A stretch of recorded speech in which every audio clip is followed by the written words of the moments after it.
कबीर तो अपने उलटवासियों के लिए जाने जाते हैं, उल्टी बात कहते थे लेकिन बात में बड़े गहरे अर्थ छुपे होते थे। तो कबीर की एक उलटवासी है जिसमें कबीर कहते हैं कि एक अचंभा हमने देखा, एक अचंभा हमने देखा, गधे के दो सींग। अब गधे के कहीं सींग होते हैं?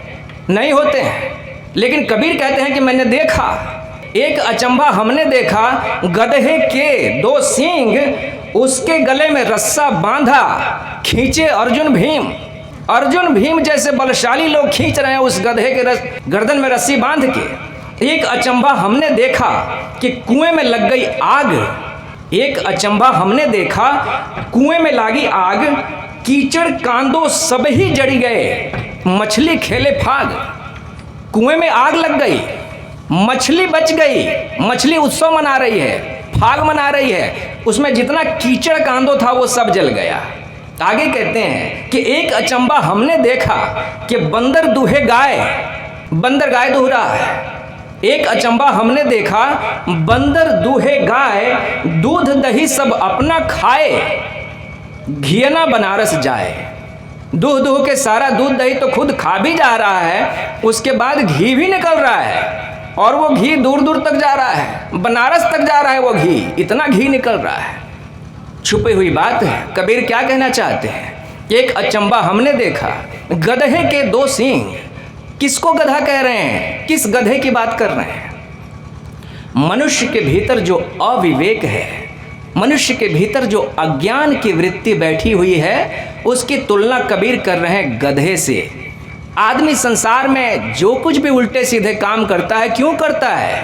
अज्ञान के कारण, इसी अविवेक के कारण गधा सभी पशुओं में सबसे मूर्ख माना जाता है। तो हमारे भीतर का जो अविवेक है, अज्ञान है, गधे का प्रतीक है। और कबीर कहते हैं कि उस गधे के सिर पे दो सींग भी आ गए हैं, राग और द्वेष। अविवेकी मनुष्य का लक्षण है कि अविवेकी मनुष्य संसार के राग और द्वेष में फंस जाता है। दो पाटन के बीच में साबुत बचा ना कोई। कबीर ने कहा था कि संसार जो है वो दो पाटों की तरह है, चक्की के दो पाट। और ये दो पाट कौन से हैं? राग और द्वेष। या तो आपको किसी चीज़ से लगाव होता है, या उससे आपको विराग होता है, या तो कोई मनुष्य आपका मित्र होता है या आपका शत्रु होता है। ये मध्य मार्ग पे चलना आपको आता ही नहीं। इस तरह का जीवन आपको जीने नहीं आता जिसमें कि आप एक समता का भाव, एक समभाव सबसे बना के रख सकें, अपने चित्त को संतुलित रख सकें, मध्य मार्ग पे चल सकें, वो आपको नहीं आता। या तो आप राग में होते हैं या द्वेष में आते होते हैं। यही गधे के दो सिंग हैं, है ना। और कहते हैं कि उसके गले में रस्सा बांधा, खींचे अर्जुन भीम। हर आदमी चाहता है कि मैं राग द्वेष से मिलने वाले दुख से बच जाऊं, तो बचने के लिए क्या करता है? बल लगाता है। बल के द्वारा वो राग द्वेष से निपटने की कोशिश कर रहा है। कोई हठ योग कर रहा है, तो कोई धन के प्रयोग के द्वारा न जाने कैसे कैसे यज्ञ हवन करवा रहा है, अपना सामर्थ्य दिखा रहा है, पावर दिखा के कोशिश कर रहा है। उसे लग रहा है कि ऊंचे पद पे पहुंच जाऊंगा तो सुखी हो जाऊंगा, लेकिन होता नहीं है। जितने ऊंचे पद पे लोग बैठे हैं वो बहुत बलशाली हैं, उनके पास बहुत पावर है, लेकिन उनके जीवन से भी राग और द्वेष मिटा नहीं है, दुख मिटा नहीं है उनके जीवन से। इसीलिए कबीर कह रहे हैं कि अर्जुन भीम यानी बहुत बलशाली जो लोग हैं वो बल लगा के और राग द्वेष से ऊपर उठने की कोशिश कर रहे हैं, लेकिन बात बन नहीं रही है। गधे के साथ बल काम नहीं करता। गधा जब अड़ जाता है तो अड़ जाता है। बचपन की एक घटना बताता हूँ। पहले जांत और सिलहट बेचने वाले गधों पे अपना सारा सामान लाद के गांव गांव घूमते थे, जांत और सिलहट बेचा करते थे। तो मैं काफ़ी छोटा था। एक बार एक जांत बेचने वाला दो गधे लेके घूम रहा था गांव में। दोनों गधों पे उसने सामान लाद रखे थे। तो हमने अपने घर के सामने उसे रोका और उससे कुछ सामान खरीदा गया। उसके बाद उसने चलने की तैयारी की। गधों पे फिर से उसने अपना सामान लादा और गधों को हाँकना शुरू किया। थोड़ी ही दूर गया था कि उसका एक गधा बैठ गया, बीच सड़क पे ही बैठ गया। अब उस गधे के मालिक ने, उस व्यापारी ने कितनी कोशिश नहीं की उस गधे को उठाने की। उसको पहले तो पुचकारा, दुलारा, हर तरह से रस्सी पकड़ के खींचा, उसकी पूंछ मरोड़ी, नीचे से दोनों हाथ लगा के उसको उठाने की कोशिश करता था। वो गधा नहीं उठा। उसके बाद उसने उसकी पिटाई शुरू कर दी। बहुत पीटा, पीटने के बाद भी गधा नहीं उठा।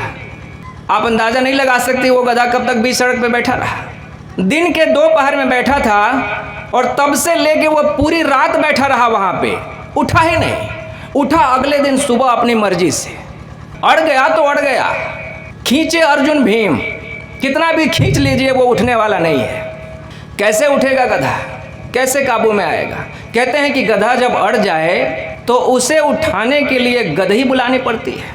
बल से बात नहीं बनने वाली, विवेक लगाना पड़ता है, बुद्धि लगानी पड़ती है, तब उठता है। कबीर कहते हैं कि बल लगाने से बात नहीं बनती है, विवेक लगाना पड़ता है।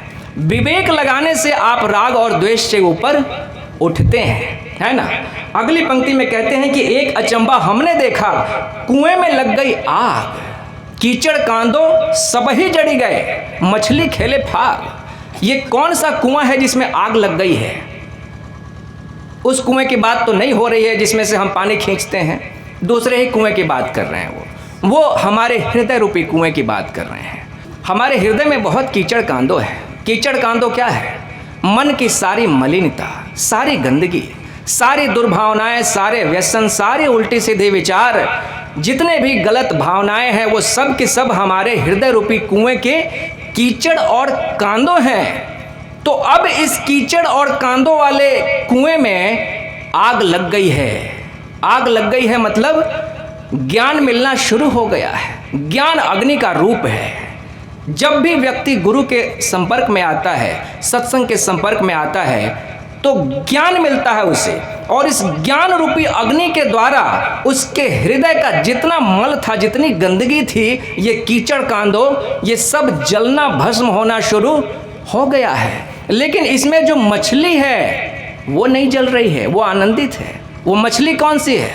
वो मछली है हमारे भीतर की सात्विक इच्छाएं।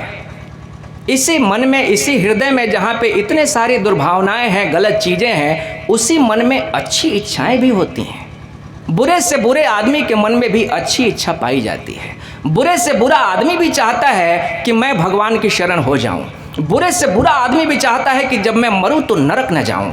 बुरे से बुरा आदमी भी चाहता है कि जब मैं मरूं तो मैं ईश्वर के निकट हो जाऊं। ये इच्छा जो है एक पवित्र इच्छा है। कबीर इसको मछली की तरह कहते हैं। तो जब व्यक्ति को ज्ञान मिल जाता है, ज्ञान रूपी अग्नि के द्वारा उसके हृदय का सारा कीचड़ कांदो जल गया, तो अब बच गई है सिर्फ शुद्ध इच्छाएं, सात्विक इच्छाएं। और ये सात्विक इच्छाएं अब मगन हो रही हैं। मछली खेले फाग। एक अचंबा हमने देखा कि बंदर दूहे गाय। मन को बंदर कहा गया है शास्त्रों में, मनो मरकटा। तो कबीर भी यहाँ मन के लिए बंदर शब्द का प्रयोग कर रहे हैं। तो बंदर दूहे गाय, और गाय क्या है? गाय है हमारी बुद्धि। पिछले साल ठीक इसी दिन यहाँ पे मैंने अंतःकरण चतुष्टय की चर्चा की थी, मन, बुद्धि, चित्त, अहंकार। उसमें बड़े विस्तार से आपको समझाया गया था कि मन हमारे अंतःकरण का सबसे निचला हिस्सा है, उसके ऊपर है बुद्धि। तो जिस तरह के मन में विचारों की अधिकता होती है, बुद्धि भी उसी तरह का निर्णय लेती है। ध्यान रहे, जिस तरह की सूचनाएं आपके मन में सर्वाधिक हैं, आपकी बुद्धि भी उसी तरह की बुद्धि हो जाती है। जैसे एक व्यक्ति जो बचपन से बहुत ही हिंसात्मक माहौल में पला है, उसने अपने चारों तरफ सिर्फ हिंसा, मारपीट, छल कपट, झूठ फरेब देखा है। उस आदमी को अगर आप ये समझाने की कोशिश कीजिए कि दुनिया बहुत अच्छी है, यहाँ पे बहुत प्रेम मिलता है लोगों से, यहाँ अच्छे लोग भरे पड़े हैं, वो मानेगा ही नहीं बात को। वो मान ही नहीं सकता कि दुनिया में अच्छे लोग होते हैं, क्योंकि उसने अच्छे लोग देखे ही नहीं हैं। उसके साथ सिर्फ अन्याय हुआ है, उसके साथ सिर्फ अत्याचार हुआ है। तो उसकी बुद्धि ने क्या निर्णय ले लिया है कि दुनिया कैसी है? बहुत खराब है, दुनिया में सिर्फ बुरे ही बुरे लोग हैं। इसके ठीक उलट, जिस व्यक्ति को बचपन से बहुत प्रेम मिला है, अच्छे ही अच्छे लोग मिले हैं उसको, उस व्यक्ति के मन में ये धारणा होती है कि दुनिया बहुत सुंदर है। वो ये मानने को तैयार होता ही नहीं कि दुनिया बहुत बुरी है। जैसा वातावरण मिला, जैसा मन हुआ, वैसे ही बुद्धि निर्णय लेती है। मन में सूचनाओं का संग्रह जैसा है, बुद्धि उसी तरफ झुक जाती है। तो कबीर कहते हैं कि ये जो मन है यानी बंदर है, वो गाय दूह रहा है, बुद्धि गाय है। मन जो कुछ भी करता है उसका परिणाम उसको मिलता है किसके द्वारा? बुद्धि के द्वारा, है ना। मन अगर कहेगा कि शराब पी लेना चाहिए तो बुद्धि पहले तो मना करती है, लेकिन मना करने के बाद भी अगर व्यक्ति पी ले तो पहली बार में बुद्धि जोर से मना करती है, दूसरी बार भी अगर वो जाके पी ले दूसरी बार भी बुद्धि मना करती है, लेकिन इस बार बुद्धि का प्रभाव थोड़ा कम हो गया होता है पहले से। वही व्यक्ति अगर बुद्धि के बार बार मना करने के बाद भी शराब पीता चला जाए तो एक समय ऐसा आता है कि बुद्धि मना करना बंद कर देती है। अब वो व्यक्ति निकलेगा, मन में इच्छा होगी शराब पी लें, बुद्धि कहेगी ठीक है जाओ पी लो। मन में जैसी इच्छाओं की अधिकता हो गई, बुद्धि ने वैसा ही निर्णय ले लिया। ठीक इसके उलट अगर आप ये कहें कि चलो सत्संग करते हैं, बुद्धि कहेगी ठीक है बहुत बढ़िया। आप सत्संग में जाते हैं, वहाँ आपको अच्छा संगीत सुनने मिलता है, लोग आपको बड़े अच्छे से प्रेम से पेश आते हैं, नमस्कार करते हैं, आपके साथ समानता का बर्ताव करते हैं, सब कुछ अच्छा अच्छा मिलता है। तो इसका भी एक अच्छा फल आपको मिला, किसके द्वारा? बुद्धि के द्वारा। यानी मन जो कुछ भी कहता है बुद्धि उसका एक परिणाम लेके आती है उसके सामने, है ना। मन बंदर है। मन की गति दो दिशाओं में होती है। मन या तो बाहर की तरफ जा सकता है या भीतर की तरफ जा सकता है। बाहर संसार है, भीतर परमात्मा है। बुद्धि दोनों ही मामलों में निष्पक्ष होती है। मन अगर संसार में भागना चाहे तो भी बुद्धि उसका साथ देती है कि नहीं? दुनिया में लोग कैसे कैसे दुष्कर्म नहीं करते, क्या आप कहेंगे कि उनके पास बुद्धि नहीं है? लेकिन बुद्धि को अपने पक्ष में ले लिया है। गलत काम कर रहे हैं उसमें भी बुद्धि साथ दे रही है, क्या करेंगे? लेकिन जिस दिन यही मन भीतर की तरफ मुड़ता है और कहता है कि अब मुझे सत्संग करना है, अब मुझे धर्म के मार्ग पे चलना है, प्रभु के मार्ग पे चलना है, तो वही बुद्धि फिर दूसरा फल आपको देती है। सत्संग का फल अलग है, संसार का फल अलग है। महात्मा बुद्ध ने धम्म पद में कहा है कि हे भिक्षुओं, संसार में जाने का फल अलग है और निर्वाण पाने का फल अलग है। दोनों के फल अलग अलग हैं, इसलिए सुनिश्चित कर लो कि किधर जाना चाहते हो। तो ये मन रूपी बंदर जब सात्विक भाव अपने भीतर उठाता है, जब बुद्धि की बात सुनता है, तो उसे सात्विक फल मिलते हैं। सत्संगति का जो फल है वो क्या है? आनंद है, परमानंद है। संगीत सुन के आपको कैसा फल मिलता है? शराब से मिलने वाले सुख में और संगीत से मिलने वाले सुख में कौन सा सुख श्रेष्ठ है? संगीत वाला सुख श्रेष्ठ है। तो वही मन जो कल तक शराब पिलाता था आज कहता है कि चलो संगीत सुनते हैं। तो अब ये गाय दूह रहा है, बुद्धि से सुंदर फल प्राप्त कर रहा है ये बंदर। और कबीर कह रहे हैं कि दूध दही सब अपना खावे। जो भी फल मिल रहा है अच्छे कर्मों का, सात्विकता का जो भी फल मिल रहा है वो मन तो पाता ही है। आखिर मन जो भी अच्छे काम करता है उसका परिणाम किसे मिलता है? मन को ही मिलता है। मन अगर संगीत सुनता है तो उस संगीत से जो सुख मिलता है उससे मन ही आह्लादित होता है। मन अगर साहित्य पढ़ता है तो साहित्य से जो रस बरसता है उससे मन ही आह्लादित होता है। तो जो भी सुख मिलता है बुद्धि के द्वारा उसे मन ही पाता है। उसके बाद भी कबीर कह रहे हैं कि घी निकल रहा है, घिया ना बनारस जाए, उसके बाद घी भी बच रहा है। ये घी क्या है? घी कहते हैं समाधि के सुख को। सत्संग में जब आपकी बहुत गति हो गई, बहुत रम गए आप सत्संग में, तो आपके जीवन में एक ऐसी स्थिति आती है, चित्त की एक ऐसी स्थिति आती है जिसे समाधि कहा जाता है। उसको घी कह रहे हैं कबीर। वो हमारे जीवन का निचोड़ है, वो सबसे बड़ा सुख है। उसे आत्म सुख कहा जाता है, उसे परमानंद कहा जाता है। घियाना बनारस जाए। और बनारस क्या है? बनारस वो कह रहे हैं हमारे मन की जो चेतन अवस्था है, सबसे ऊंची अवस्था है। बनारस से क्यों तुलना कर रहे हैं उसकी? बनारस का दूसरा नाम काशी भी है। काशी के बारे में आप जानते हैं कि काशी को मोक्ष की नगरी कहा जाता है। कहते हैं कि काशी को भगवान शिव ने बसाया था, तो मोक्ष की नगरी कहा जाता है। लोग सदगति पाने के लिए, अपना शरीर त्यागने के लिए दूर दूर से लोग काशी जाते थे। त्रिलोक में न्यारी नगरी काशी कही जाती थी। तो काशी जिस तरह से शुद्धता, पवित्रता का प्रतीक है, मोक्ष का प्रतीक है, ठीक इसी तरह से हमारे भीतर जो परम पुरुष है, चेतना है, उसे काशी से तुलना की है कबीर ने।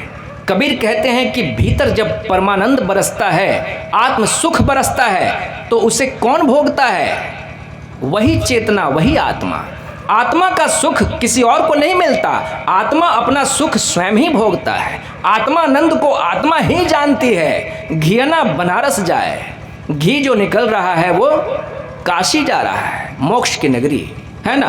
तो कबीर की उलट बांसियों में देखा आपने कैसे रस छुपा हुआ है।